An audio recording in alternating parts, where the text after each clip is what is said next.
लिंगाची माहिती सुनिए। भगवान शिव के 12 ज्योतिर्लिंग देश के अलग अलग भागों में स्थित है। इन्हें द्वादश ज्योतिर्लिंग के नाम से भी जाना जाता है। इन ज्योतिर्लिंग के दर्शन पूजन आराधना से भक्तों के जन्म जन्मांतर के सारे पाप समाप्त हो जाते हैं। वे भगवान शिव की कृपा के पात्र बनते हैं। ऐसे कल्याणकारी ज्योतिर्लिंगों की कथा हमने एक साथ ही यहाँ उपलब्ध कराई है। श्री सोमनाथ पहला ज्योतिर्लिंग गुजरात प्रांत के काठीवाड़ क्षेत्र में समुद्र के किनारे सोमनाथ नामक का विश्व प्रसिद्ध मंदिर में यह ज्योतिर्लिंग स्थापित है। पहले यह क्षेत्र प्रभास क्षेत्र के नाम से जाना जाता था। यही भगवान श्री कृष्ण ने जरा नामक व्याध के बाण को निमित्त बनाकर अपनी लीला का संवरण किया था। यहाँ के ज्योतिर्लिंग की कथा को पुराणों में इस प्रकार से वर्णन है। दक्ष प्रजापति की 27 कन्याएं थी। उन सभी का विवाह चंद्रदेव के साथ हुआ था, किंतु चंद्रमा का समस्त अनुराग और प्रेम उनमें से केवल रोहिणी के प्रति ही रहता था। उनके इस कृत्य से दक्ष प्रजापति की अन्य कन्या बहुत ही अप्रसन्न रहती थी और इसलिए उन्होंने अपनी यह कथा अपने पिता को सुनाई। दक्ष प्रजापति ने इसके लिए चंद्रदेव को अनेक प्रकार से समझाया, किंतु रोहिणी के वशीभूत उनके हृदय पर इसका कोई प्रभाव नहीं पड़ा। अंततः दक्ष ने क्रुद्ध होकर उन्हें क्षयग्रस्त हो जाने का शाप दे दिया। इस शाप के कारण चंद्रदेव तत्काल क्षयग्रस्त हो गए। उनके क्षयग्रस्त होते ही पृथ्वी पर सुधा शीतलता वर्षण का उनका सारा कार्य रुक गया। चारों ओर त्राही त्राही मच गए। चंद्रमा भी बहुत दुखी और चिंतित थे। उनकी प्रार्थना सुनकर इंद्रादि देवता तथा वशिष्ठ आदि ऋषिगण उनके उद्धार के लिए पितामह ब्रह्मा जी के पास गए। सारी बातों को सुनकर ब्रह्मा जी ने कहा, चंद्रमा अपने शाप विमोचन के लिए अन्य देवों के साथ पवित्र प्रभास क्षेत्र में जाकर मृत्युंजय भगवान शिव की आराधना करे। उनकी कृपा से अवश्य उनका शाप नष्ट हो जाएगा और ये रोग मुक्त हो जाएंगे। उनके कथनानुसार चंद्रदेव ने मृत्युंजय भगवान की आराधना का सारा कार्य पूरा करा। उन्होंने घोर तपस्या करते हुए 10 करोड़ बार मृत्युंजय मंत्र का जप किया। इससे प्रसन्न होकर मृत्युंजय भगवान शिव ने उन्हें अमृत का वरदान प्रदान किया। उन्होंने कहा, चंद्र तुम शोक न करो, मेरे वर से तुम्हारा शाप मोचन तो होगा ही, साथ ही साथ प्रजापति दक्ष के वस्त्रों की रक्षा भी हो जाएगी। कृष्ण पक्ष में प्रतिदिन तुम्हारी एक एक कला क्षीण होगी, किंतु पुनः शुक्ला पक्ष में उसी क्रम से तुम्हारी एक एक कला बढ़ जाया करेगी। इस प्रकार प्रत्येक पूर्णिमा को तुम्हें पूर्ण चंद्रत्व प्राप्त होता रहेगा। चंद्रमा को मिलने वाले इस वरदान से सारे लोगों को प्राणी प्रसन्न होते। सुधाकर चंद्रदेव पुनः 10 दिशाओं में सुधा वर्षण का कार्य पूर्ववत करने लगे।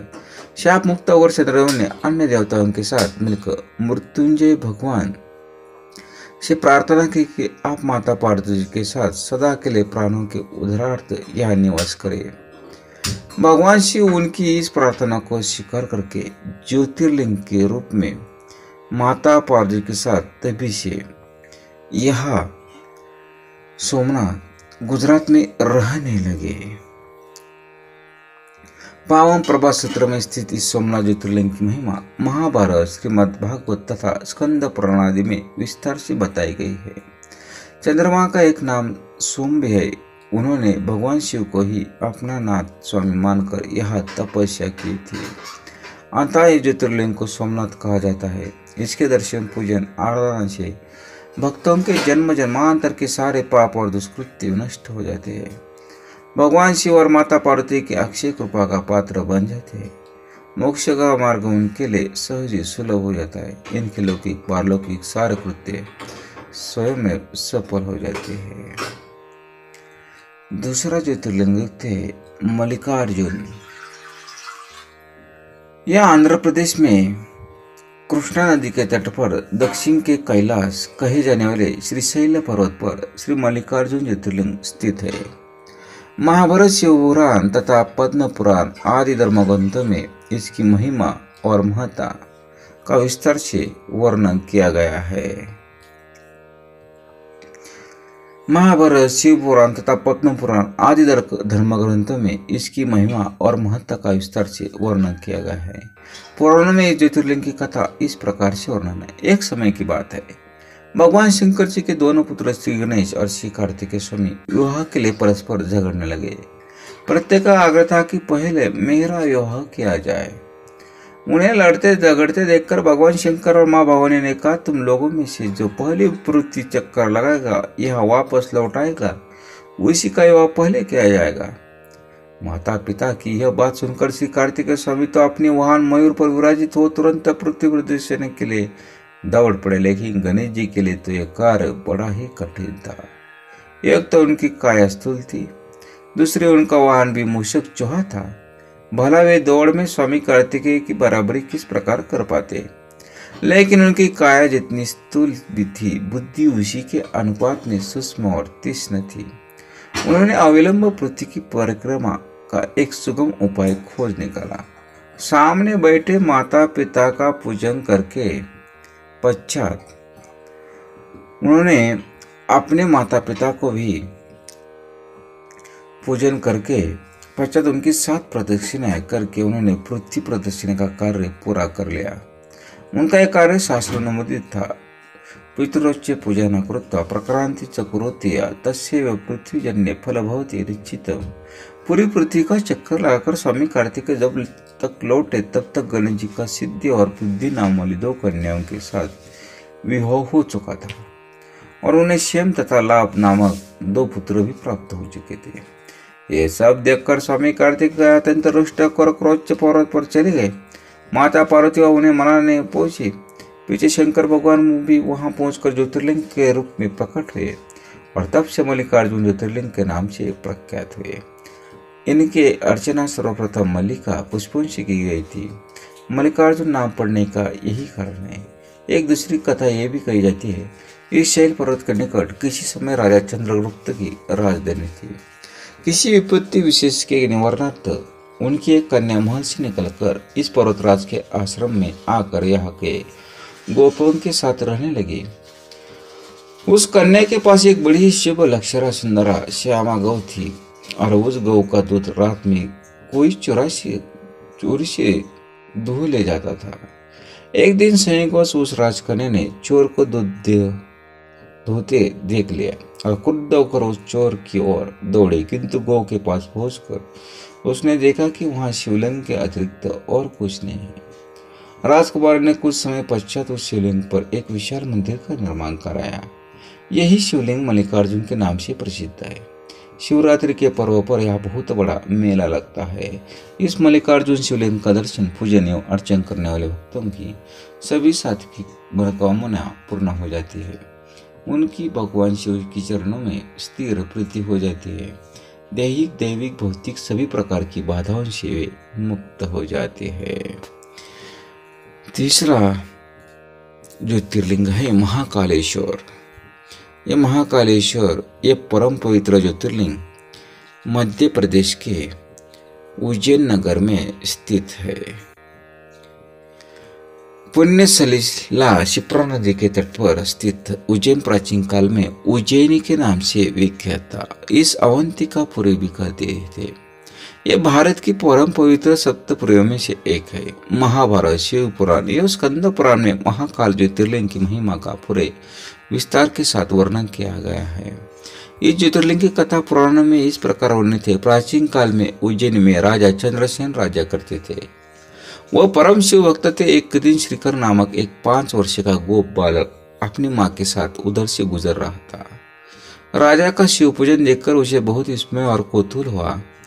वह स्वयं उसी प्रकार की सामग्रियों से शिव पूजन करने के लिए लालायित हो उठा। सामग्री का साधन न जुट पाने पर लौटते समय उसने रास्ते के एक पत्थर का टुकड़ा उठा लिया। घर आकर उसी पत्थर को शिव रूप में स्थापित कर पुष्प, चंदन आदि से परम श्रद्धापूर्वक उसी पूजा करने लगा। माता भोजन करने के लिए बुलाने आई, किंतु वो पूजा छोड़कर उठने के लिए किसी भी प्रकार तैयार नहीं हुआ। अंत में माता ने झल्ला कर पत्थर का वह टुकड़ा उठाकर दूर फेंक दिया। मुझे बहुत ही दुखी होकर वो बालक जोर जोर से भगवान शिव को पुकारता हुआ रोने लगा। रोते रोते अंत में बेहोश होकर वह वही गिर पड़ा। बालक की अपनी प्रति यह भक्ति और प्रेम देखकर भोलेनाथ भगवान शिव अत्यंत प्रसन्न हो गए। बालक ने जैसे होश में आकर अपने नेत्र खोले तो उसने देखा कि उसके सामने बहुत ही भव्य और अति विशाल स्वर्ण और रत्नों से बना हुआ मंदिर खड़ा है, और उस मंदिर के अंदर एक बहुत ही प्रकाशपूर्ण भास्वर और तेजस्वी ज्योतिर्लिंग खड़ा है। बच्चा प्रसन्नता और आनंद से विभोर होकर भगवान शिव की स्तुति करने लगा। माता को जब ये समाचार मिला तब दौड़कर उसने अपने प्यारे लाल को गले से लगा लिया। पीछे राजा चंद्रसेन ने भी वह पहुंचकर उस बच्चे की भक्ति और सिद्धि की बड़ी सराहना की। धीरे धीरे वहां बड़ी भीड़ जुट गई। इतने में से उस स्थान पर हनुमान जी प्रकट हो गए। उन्होंने कहा, मनुष्य, भगवान शिव शंकर शीघ्र फल देने वाले देवताओं में सर्वप्रथम है, इसलिए बालक की भक्ति से प्रसन्न होकर उन्हें इसे ऐसा फल प्रदान किया गया है। इसलिए जो बड़े बड़े ऋषि मुनि करोड़ों जन्मों की तपस्या भी प्राप्त नहीं कर पाते, इस गोप बालक की 8वीं पीढ़ी में धर्मात्मा नंदगोप का जन्म होगा। द्वापर युग में भगवान विष्णु कृष्णावतार लेकर उनके वहां तरह तरह की लीलाएं करेंगे। हनुमान जी इतना कहकर अंतर्धान हो गए। इस स्थान पर नियम से भगवान शिव की आराधना करते हुए अंत में श्रीकर गोप और राजा चंद्रसेन शिवधाम को चले गए। इस ज्योतिर्लिंग के विषय में एक दूसरी कथा इस प्रकार की कही जाती है। किसी समय अवंतिकापुरी में वेद पाठी तपोनिष्ठा के अत्यंत तेजस्वी ब्राह्मण रहते थे। एक दिन दुष्यंत नामक एक अत्याचारी असुर उनकी तपस्या में विघ्न डालने के लिए वहां आया। ब्रह्मा जी से वर प्राप्त कर वो बहुत शक्तिशाली हो गया था। इसके अत्याचार से चारों ओर त्राही त्राही मची हुई थी। ब्राह्मण को कष्ट में पड़ा देखकर प्राणी मात्र कल्याण करने वाले भगवान शंकर वहां प्रकट हो गए। उन्होंने एक झुंकार मात्र से उस दारुण अत्याचारी दानव का वही चलाकर भस्म कर दिया। भगवान वहां ओंकार सहित प्रकट हुए, इसलिए इनका नाम महाकाल पड़ गया। इसलिए परम पवित्र ज्योतिर्लिंग को महाकाल के नाम से भी जाना जाता है। अभी चौथा ज्योतिर्लिंग देखते श्री ओंकारेश्वर, श्री ममलेश्वर। चौथा ज्योतिर्लिंग, ये ज्योतिर्लिंग मध्य प्रदेश में पवित्र नर्मदा नदी के तट पर स्थित है। ये ज्योतिर्लिंग की कथा बहुत ही अद्भुत है। इस स्थान पर नर्मदा के 2 धाराओं में विभक्त हो जाने से बीच में एक टापू सा बन गया था। इस टापू में मादांता पर्वत या शिवपुरी कहते हैं। नदी की एक धारा इस पर्वत के उत्तर और दूसरी दक्षिण होकर बहती है। दक्षिण वाली धारा ही मुख्य धारा मानी जाती है। इस मांधाता पर्वत पर ही ओंकारेश्वर ज्योतिर्लिंग का मंदिर स्थित है। पूर्व काल में महाराजा मांधाता ने इस पर्वत पर अपनी तपस्या से भगवान शिव को प्रसन्न किया था। इसी से इस पर्वत को मांधाता पर्वत कहा जाता है। इस ज्योतिर्लिंग मंदिर के भीतर 2 कोठरियों से होकर जाना पड़ता है। भीतर अंधेरा रहने के कारण यह निरंतर प्रकाश जलता रहता है। ओंकारेश्वर लिंग मनुष्य निर्मित नहीं है, स्वयं प्रकृति ने इसका निर्माण किया है। इसके चारों ओर हमेशा जल भरा रहता है। संपूर्ण मांधाता पर्वत ही भगवान शिव का रूप माना जाता है। इसी कारण इसे शिवपुरी भी कहते हैं। लोग भक्तिपूर्वक इसकी परिक्रमा करते हैं। कार्तिकी पूर्णिमा के दिन यहाँ बहुत भारी मेला लगता है। यह लोग भगवान शिव जी को चने की दाल चढ़ाते। रात्रि की शिव आरती का कार्यक्रम बड़ी भव्यता के साथ होता है। तीर्थयात्रियों को इसके दर्शन अवश्य करने चाहिए। इस ओंकारेश्वर ज्योतिर्लिंग के 2 स्वरूप है। एक को ममलेश्वर के नाम से जाना जाता है। यह नर्मदा के दक्षिण तट पर ओंकारेश्वर से थोड़ी दूर हटकर है। पृथक होते हुए भी दोनों की गणना एक ही में की जाती है। लिंग के 2 स्वरूप होने की कथा पुराणों में इस प्रकार दी गई है। एक बार विंध्य पर्वत ने पार्थिव अर्चना के साथ भगवान शिव की 6 मास तक कठिन उपासना की। उनकी इस उपासना से प्रसन्न होकर भूत भगवान शंकर जी वहां प्रकट हुए। उन्होंने विंध्य को उनकी मनोवांछित वर प्रदान किया। विंध्याचल की इस वर प्राप्ति के अवसर पर वहां बहुत से ऋषिगण और मुनि भी पधारे। इनकी प्रार्थना पर शिवजी ने अपने ओंकारेश्वर नामक लिंग की 2 भाग किए। एक का नाम ओंकारेश्वर, दूसरे का नाम अमलेश्वर पड़ा। दोनों लिंगों का स्थान और मंदिर पृथक होते भी दोनों की सत्ता और स्वरूप एक ही माना जाता है। शिव पुराण में इस ज्योतिर्लिंग की महिमा और विस्तार कहा है, वर्णन किया गया है। श्री ओंकारेश्वर और श्री ममलेश्वर के दर्शन का पुण्य बताते हुए नर्मदा स्थान के पावन फल का भी वर्णन किया गया है। प्रत्येक मनुष्य को इस क्षेत्र की यात्रा अवश्य करनी चाहिए। लौकिक परलौकिक दोनों प्रकार के उत्तम फलों की प्राप्ति भगवान ओंकारेश्वर की कृपा से सहज ही हो जाती है। अर्थ धर्म काम मोक्ष के सभी साधन उसके लिए सहज ही सुलभ हो जाते हैं। अंततः उसे लोकेश्वर महादेव भगवान शिव के परम धाम की प्राप्ति भी हो जाती है। भगवान शिव तो भक्तों पर अकरानी कृपा करने वाले हैं। फिर जो लोग यहाँ आकर उनके दर्शन करते हैं उनके सौभाग्य के विषय में कहना ही क्या है। उनके लिए तो सभी प्रकार के उत्तम पुण्य मार्ग सदा सदा के लिए खुल जाते हैं। ऐसे है अमलेश्वर ओंकारेश्वर ज्योतिर्लिंग चौथे ज्योतिर्लिंग की कथा। ओम नमः शिवाय। देख रहे हैं 12 ज्योतिर्लिंग की कथा है। आप सुने पांचों ज्योतिर्लिंग केदारनाथ की कथा है। ये ज्योतिर्लिंग पर्वतराज हिमालय की केदार नामक चोटी पर स्थित है। पुराण एवं शास्त्रों में श्री केदारनाथ ज्योतिर्लिंग की महिमा का वर्णन वारंवार किया गया है। यहाँ की प्राकृतिक शोभा देखते ही बनती है। इस चोटी के पश्चिम भाग में पुण्यमती मंदाकिनी नदी के तट पर स्थित केदारेश्वर महादेव का मंदिर अपने स्वरूप से ही हमें धर्म और अध्यात्म की ओर बढ़ने का संदेश देता है। चोटी के पूर्व में अलकनंदा के सूर्य तट पर बद्रीनाथ का परम प्रसिद्ध मंदिर है। अलकनंदा और मंदाकिनी के दोनों नदियों नीचे रुद्रप्रयाग में आकर मिल जाती है। दोनों नदियों के संयुक्त धारा और नीचे देवप्रयाग में आकर भागीरथी गंगा से मिल जाती है। इस प्रकार परम पावन गंगा जी में स्नान करने वालों को भी श्री केदारेश्वर और बद्रीनाथ के चरणों को धोने वाले जल का स्पर्श सुलभ हो जाता है। इस अति पवित्र पुण्य फलदायी ज्योतिर्लिंग की स्थापना के विषय में पुराणों में एक कथा वर्णित है। अनंत रत्नों के जनक अतिशय पवित्र तपस्वियों ऋषियों सिद्धि देवताओं के निवास भूमि पर्वतराज हिमालय के केदार नामक अत्यंत शोभाशाली श्रृंग पर महातपस्वी श्रीनर और नारायण ने बहुत वर्षों तक भगवान शिव को प्रसन्न करने के लिए बड़ी कठिन तपस्या की। कई हजार वर्षों तक निराहार रहकर एक पैर पर खड़े होकर शिव नाम का जप करते रहे। इस तपस्या से सारे लोगों में उनकी चर्चा होने लगी। देवता ऋषि मुनि यक्ष गंधर्व सभी उनकी साधना और संयम की प्रशंसा करने लगे। चराचर के पितामह ब्रह्मा जी और सबका पालन पोषण करने वाले भगवान विष्णु भी महातपस्वी नर नारायण के तप की भूरी भूरी प्रशंसा करने लगे। अंत में भगवान शंकर जी भी उनकी उस कठिन साधना से प्रसन्न हो उठे। उन्होंने प्रत्यक्ष प्रकट होकर उन दोनों ऋषियों को दर्शन दिए। नर और नारायण ने भगवान भोलेनाथ के दर्शन से भाव विह्वल और आनंद होकर बहुत प्रकार की पवित्र स्तुति और मंत्रों से उनकी पूजा अर्चना की।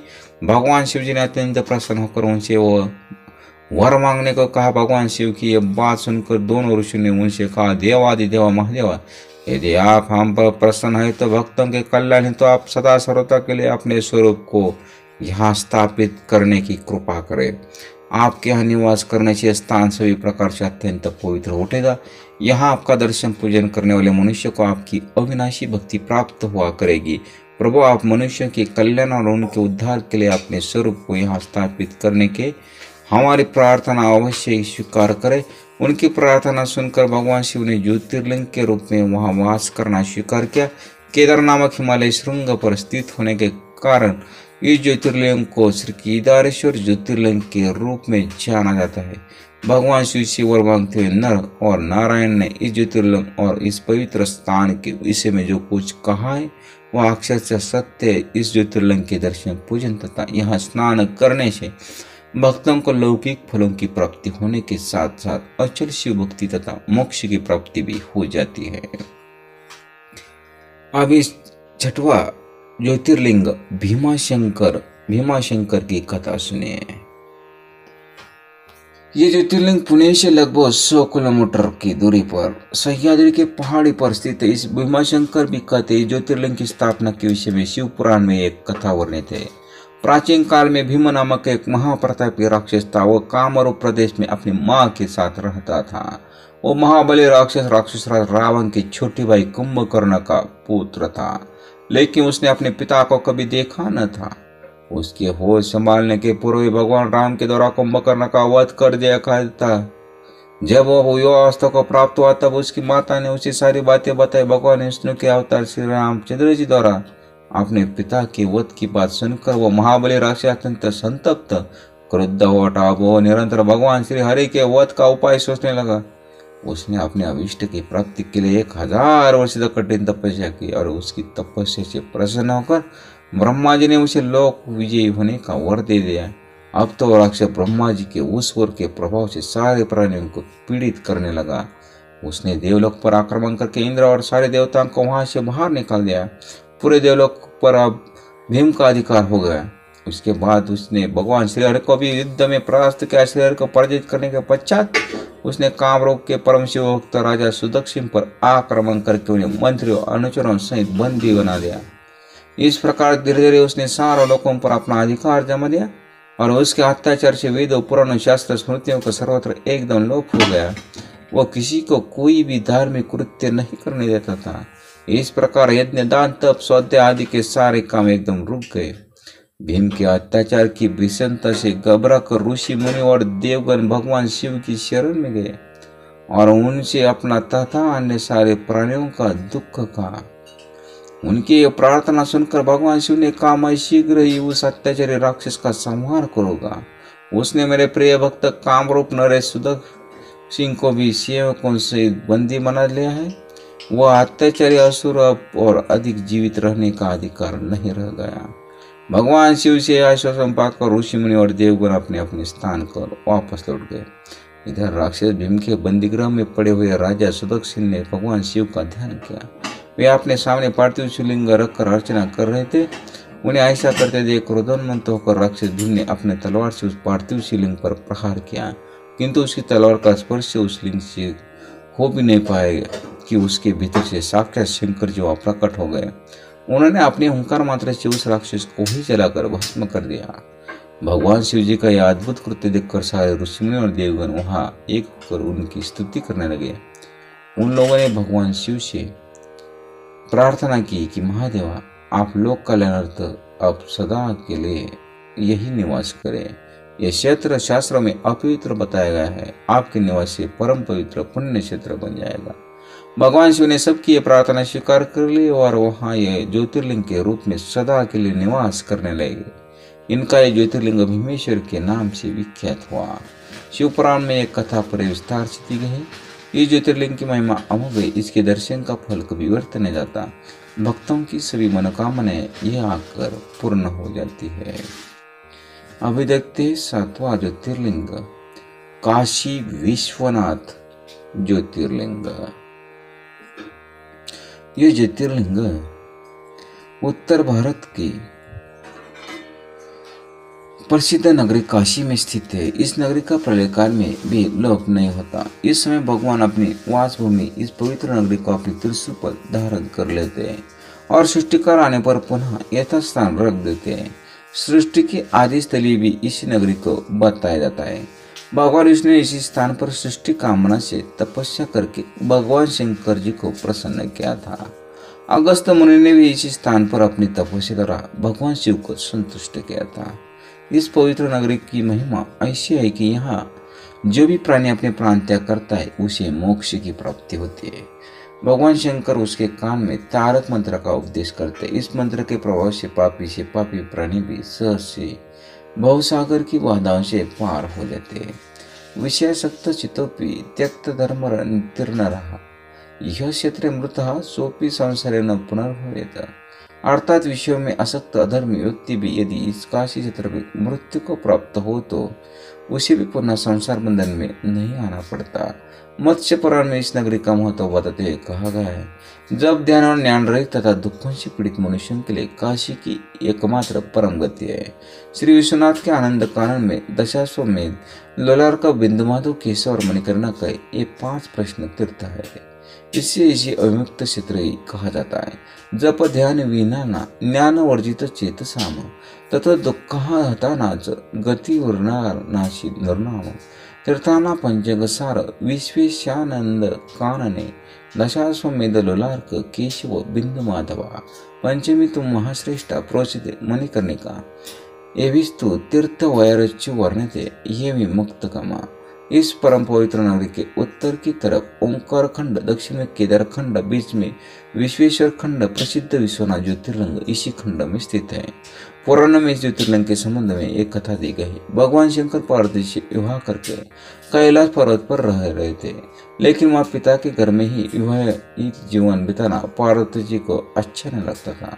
एक दिन उन्हें भगवान शिव से कहा, आप मुझे अपने घर ले चले।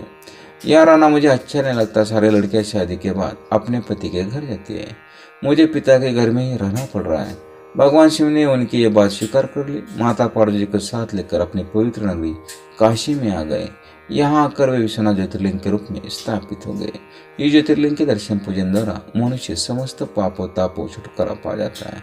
प्रतिदिन नियम से श्री विश्वनाथ के दर्शन करने वाले भक्तों को योग सिंह का समस्त भार भगवान शंकर अपने ऊपर ले लेते हैं। ऐसा भक्त उनके परम धाम का अधिकारी बन जाता है। भगवान शिव जी की कृपा उस पर सदैव बनी रहती है। 8वां ज्योतिर्लिंग देखते हैं, त्र्यंबकेश्वर।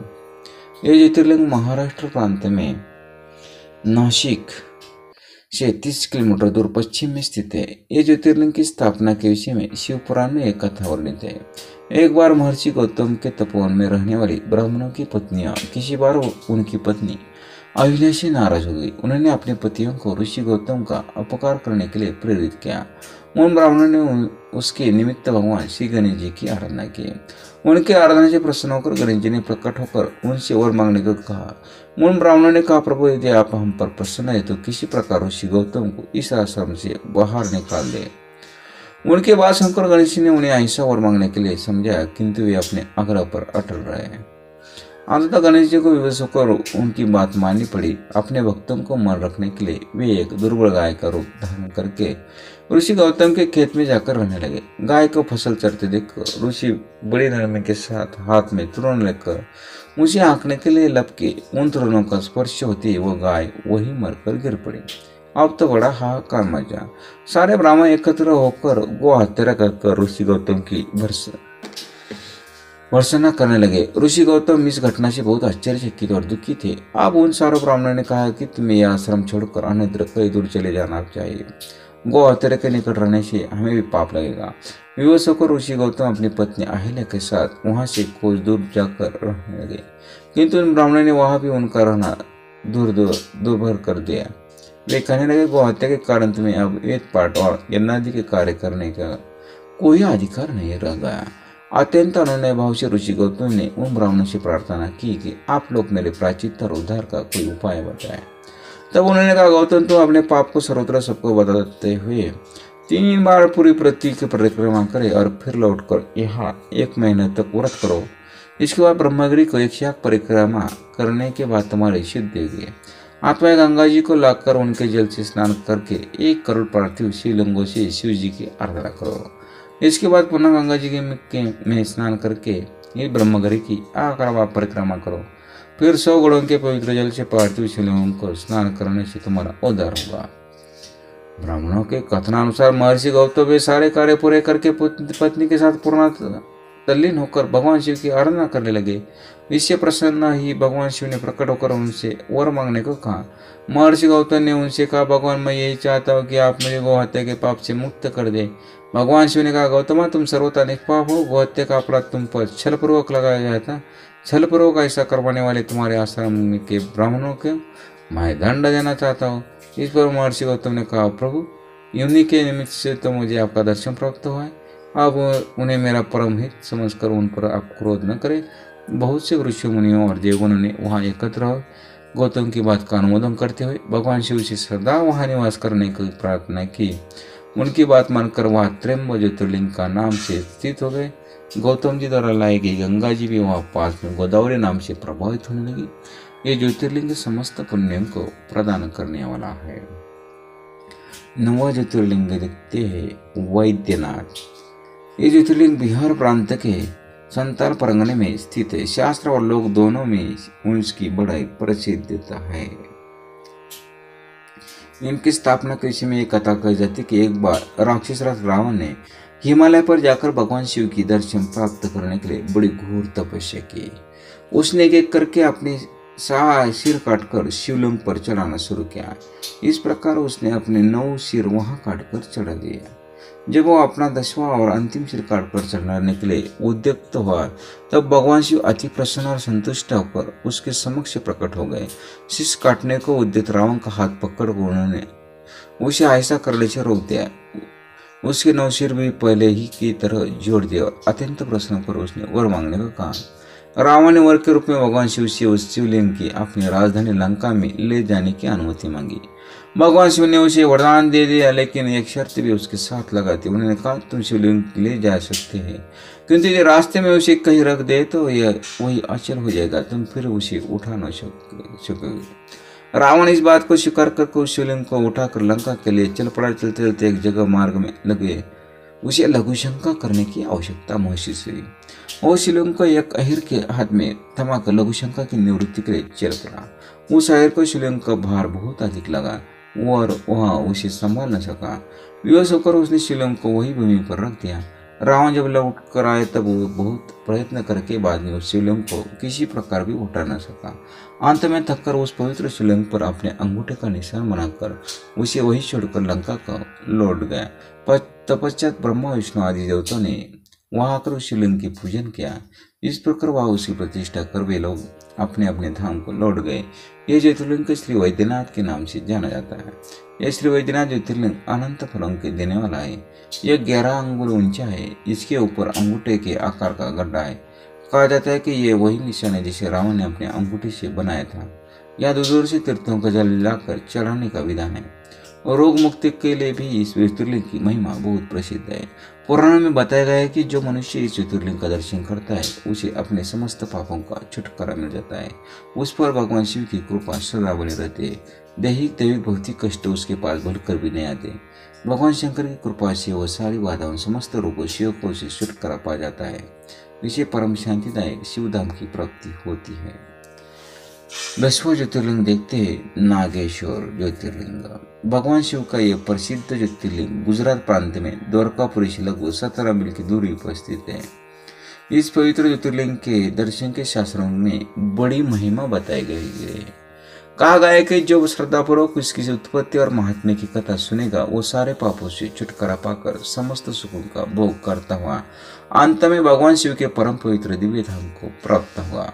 यानित्य नागेशोक्त वामधरात सर्वान कामाने यादक देवान महापातक नाशनम। इस ज्योतिर्लिंग के संबंध में पुराणों में एक कथा वर्णित है। सुप्रिय नामक एक बड़ा धर्मात्मा सदाचारी वैश्य था। ये भगवान शिव का अनन्य भक्त था। वह निरंतर उनकी आराधना पूजन और ध्यान में तल्लीन रहता था। अपने सारे कार्य वो भगवान शिव को अर्पित करता था। मन वचन कर्म से वह पूर्णतः शिवार्चन में ही तल्लीन रहता था। उसकी शिव भक्ति से दारुक नामक एक राक्षस बहुत ही क्रुद्ध रहता था। उसी भगवान शिव का यह पूजा किसी प्रकार भी अच्छी नहीं लगती थी। वो निरंतर इस बात का प्रयत्न किया करता था। उस सुप्रिय की पूजा अर्चना में विघ्न पहुंचे। एक बार सुप्रिय नौका पर सवार होकर कहीं जा रहा था।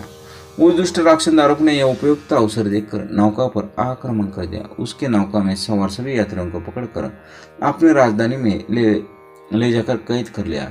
सुप्रिय कारागार में भी अपने नित्य नियमों के अनुसार भगवान शिव की पूजा आराधना करने लगा। अन्य बंदी यात्रियों को भी वह शिव भक्ति की प्रेरणा देने लगा। दारुक ने जब अपने सेवकों से सुप्रिय के विषय में यह समाचार सुना तब वो अत्यंत क्रुद्ध होकर उस कारागार में आ पहुंचा। सुप्रिय उस समय भगवान शिव के चरणों में ध्यान लगाए हुए दोनों आंखें बंद किए बैठा था। उस राक्षस ने उसकी यह मुद्रा देखकर अत्यंत भीषण स्वर में उसे डांटने हुए कहा, अरे दुष्ट वैश्य, तो आंखें बंद कर इस समय यहाँ कौन से उपद्रव और षड्यंत्र करने की बातें सोच रहा है। उसके कहने पर भी धर्मात्मा शिवभक्त सुप्रिय की समाधि भंग नहीं हुई। अब तो दारुक राक्षस क्रोध से एकदम पागल उठा। उसने तत्काल अपने अनुचरों को सुप्रिय तथा अन्य सभी बंदियों को मार डालने का आदेश दे दिया। सुप्रिय उसके इस आदेश को जरा भी विचलित न होकर भयभीत नहीं हुआ। वो एकाग्र मन से अपनी और अन्य बंदियों को मुक्ति के लिए भगवान शिव से प्रार्थना करने लगा। उसे वह पूर्ण विश्वास था कि मेरे आराध्य भगवान शिव जी इस विपत्ति से मुझे अवश्य छुटकारा दिलाएंगे। उसकी प्रार्थना सुनकर भगवान शंकर जी तत्क्षण उस कारागार में एक ऊंचे स्थान में एक चमकते हुए सिंहासन पर स्थित होकर ज्योतिर्लिंग के रूप में प्रकट हो गए। उन्हें इस प्रकार सुप्रिय को दर्शन देकर उसे अपना पाशुपत अस्त्र भी प्रदान किया। इस अस्त्र से राक्षस को दारुक तथा उसके सहायक का वध करके सुप्रिय शिवधाम को चला गया। भगवान शिव के आदेश के अनुसार इस ज्योतिर्लिंग का नाम नागेश्वर पड़ा। ऐसा था 10वें ज्योतिर्लिंग का महिमा। ओम नमः शिवाय, ओम नमः शिवाय। दिख रहे हैं 12 ज्योतिर्लिंग की कथाएं। आप देखें 11वां ज्योतिर्लिंग रामेश्वर की कथा। इस ज्योतिर्लिंग की स्थापना मर्यादा पुरुषोत्तम भगवान श्री रामचंद्र जी ने की थी। स्कंद पुराण में इसकी महिमा विस्तार से वर्णित है। इसके विषय में यह कथा कही जाती है, जब भगवान श्री रामचंद्र जी लंका पर चढ़ाई करने के लिए जा रहे थे, तब उसी स्थान पर उन्हें समुद्र की बालू से शिवलिंग बनाकर उसका पूजन किया था। ऐसा भी कहा जाता है कि इस स्थान पर ठहर कर भगवान राम जल पी रहे थे कि आकाशवाणी हुई कि मेरा पूजा किए बिना ही जल पीते हो। इस वाणी को सुनकर भगवान श्री राम ने बालू से शिवलिंग को बनाकर उसकी पूजा की। भगवान शिव से राम पर विजय प्राप्त करने का वर मांगा। उन्होंने प्रसन्नता के साथ वो यह वर भगवान श्री राम को दे दिया और भगवान शिव ने लोक कल्याणार्थ ज्योतिर्लिंग के रूप में वहां निवास करने की सबकी प्रार्थना भी स्वीकार कर ली। तभी से ज्योतिर्लिंग यहाँ विराजमान है। इस ज्योतिर्लिंग के विषय में एक दूसरी कथा इस प्रकार कही जाती है, जब भगवान श्री राम रावण का वध करके लौट रहे थे, तब उन्होंने अपना पहला पड़ाव समुद्र के उस पर गंधमादम पर्वत पर डाला था। वहाँ बहुत से ऋषि और मुनिगण भगवान श्री राम के लिए उनके पास आए।